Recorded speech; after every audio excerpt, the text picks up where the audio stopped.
So here I was going to show you a little dog treat hack. Here from Costco I got these dog chews. It's one treat with 3 different flavors on it. They're about a foot long.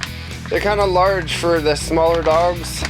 We have a few smaller dogs, and so I end up cutting these into thirds. So there's a single flavor on each treat. And I'll show you how to do that right here. Get them all out of the bag. And we're going to use bolt cutters. This one I just got a Harbor Freight. It's 24 inches and it works really well for this. So let's keep going. So basically I just cut it in the middle of each flavor here.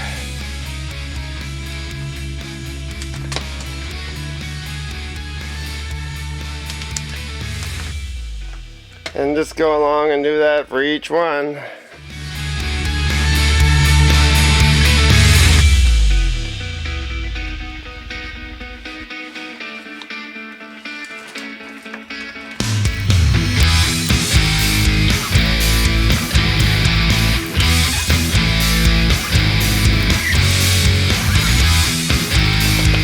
So there you have it.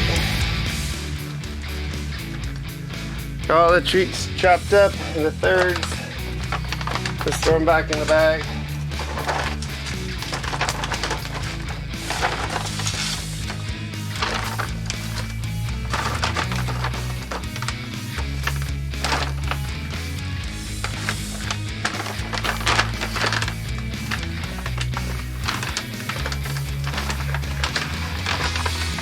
So there you go. Kind of looks like it came that way. I also do the same thing on bully sticks. Our dogs love bully sticks, and they come in 12 inch. They're really expensive, so I don't like to lose them. Dogs hiding them, so we cut those into thirds too. They come 12 inches long as such, and we chop those up. Costco seems to be the best price on the bully sticks when they have them, so that's what we do there. So that's it.